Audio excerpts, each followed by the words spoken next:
This episode of Brains on Games will talk about Valeria Card Kingdoms, a die-rolling card drafting game.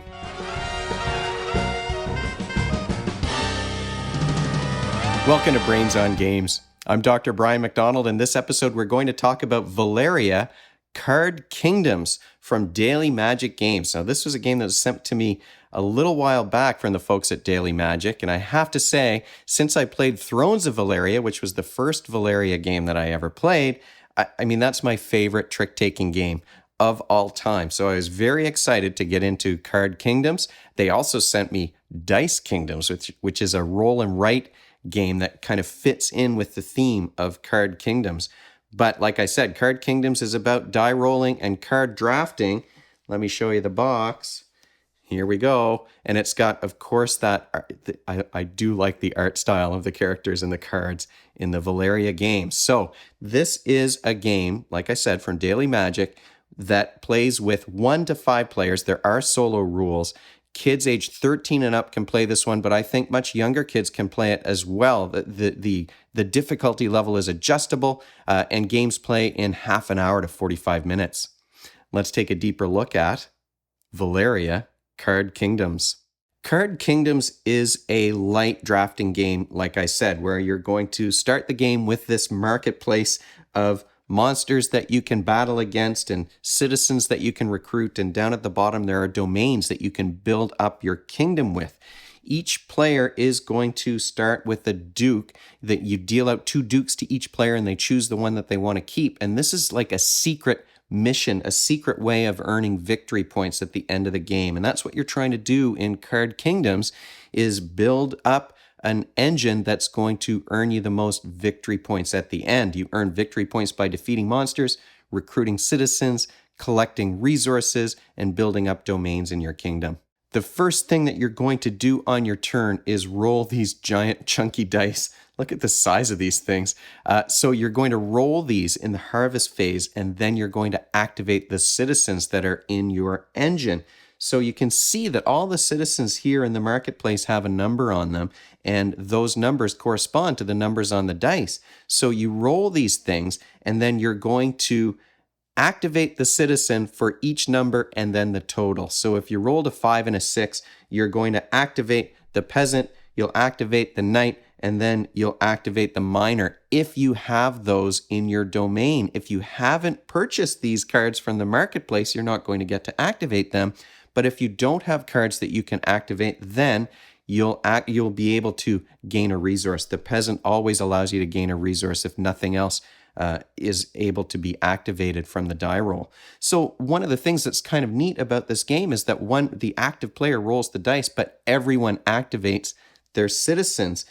Each citizen has an ability when that number is rolled on your turn, and an ability when another player rolls that number.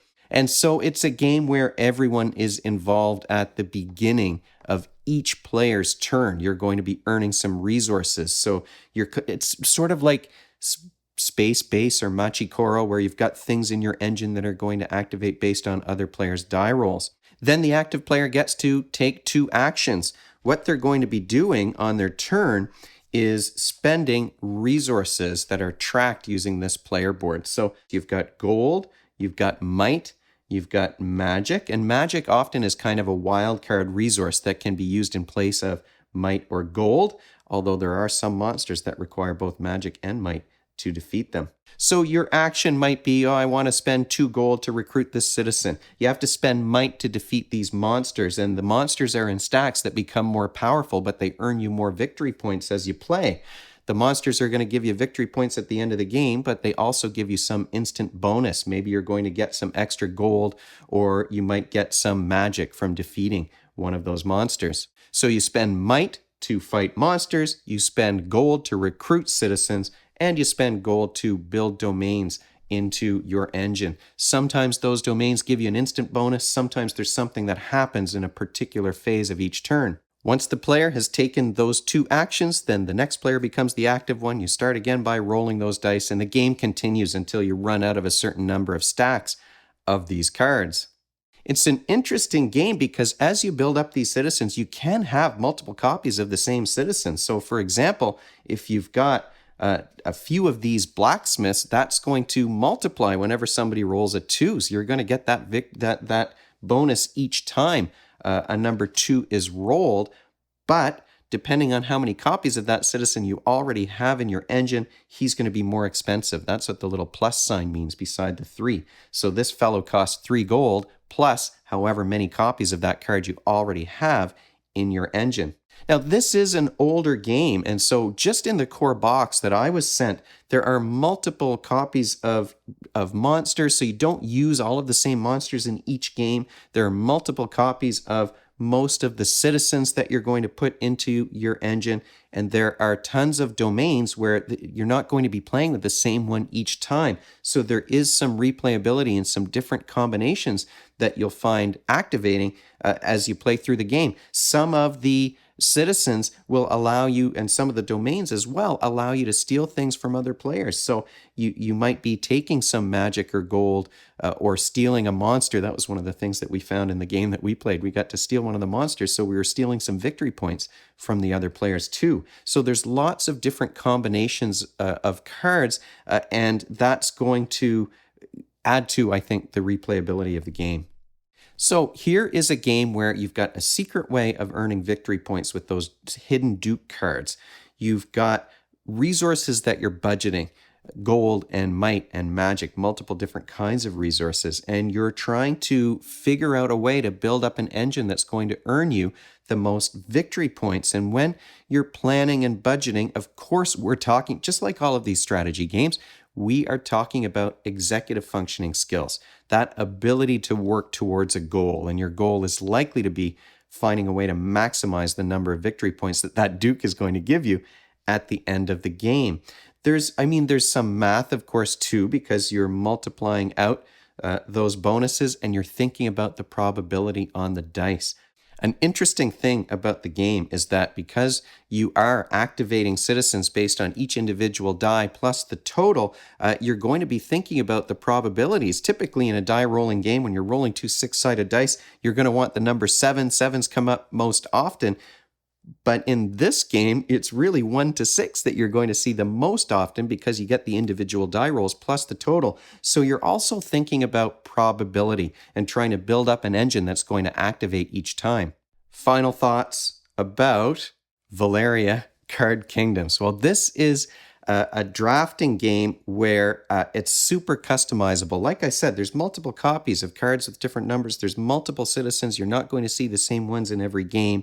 There's different stacks of monsters. There are piles of domains that in the games I've played, we haven't even seen all of the domains yet. So it is super customizable, and you can adjust the level of difficulty, which I like. That means you can play with younger kids and it can still be a fun game. You can adjust the degree of take that because there are certain citizens that are, like the thief, for example, has the potential to steal some gold from another player anytime a certain number is rolled.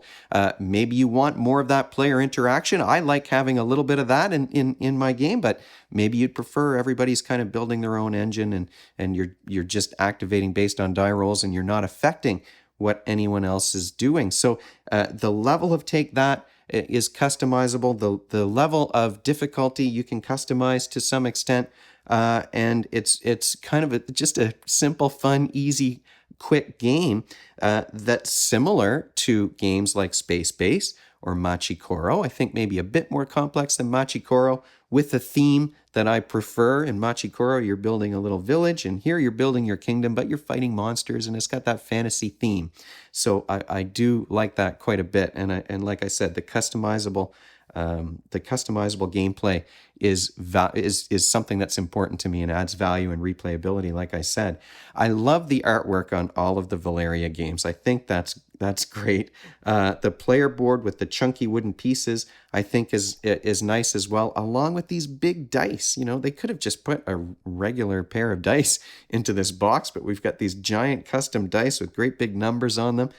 So I do like that. It's very it fits with the theme, and it is more fun to roll these dice than to roll little Monopoly style dice. And I mentioned Monopoly on purpose because Monopoly is a similar style of game where you're earning something depending on another player's die roll. But Monopoly is so long, and there's so much wheeling and dealing happening. And when you're playing with younger kids who are maybe a bit inflexible, they don't want to make those deals. And here there's less of everything that I don't like about Monopoly. There's less of the roll and move part. There's less of being forced to make trades with other players in order for the next step in your empire to happen. These kinds of games, Machi Koro Space Base and Card Kingdoms, I think improve on Monopoly in every way. They have that similar idea of you're earning some resource from other players' die rolls. This is a really, really great example of that. I really, obviously, I seem to be enjoying these Valeria games. I can't wait to play the Dice Kingdoms one, which also has some chunky colored dice in the box I've seen. Are there downsides, though, to a game like Card Kingdoms? Well, I do think it is one that would play better with 3 or 4 players. I played it at a 2-player count, and we had a lot of fun playing it, but it was kind of easy to... You couldn't deplete the monsters to the same degree as you would in a 3-player game. And you could see what monsters a player was going after. You get more points and more bonuses if you continue to attack monsters in the same stack. So could you steal monsters from the other player? Well, I could do that in a 2-player game, but in a 3-player game, it would add some more competition and complexity. So I think at 3 or 4 players, this game is going to play even better. There were a couple of rules or a couple of cards that weren't entirely clear to us. There were certain things that we had questions about. When I looked through the rule book, I couldn't find the answers. Your mileage may vary on that one, and there may be some frequently asked questions lists online that I haven't seen yet. So a couple of rules weren't totally clear. It was easy for us to come up with just rules around the table to keep the game going so that we can continue playing. But I mean, this is a game with a great theme and fun art. I should mention there's all these different stacks of cards, but the box has a fantastic organizer with tabs in it. There's room for expansions, and because it's an older game, there are lots of expansions, which further customizes things. So we had a lot of fun playing this game, so thanks so much to Daily Magic for sending this one my way. I can't wait to try the next Valeria game.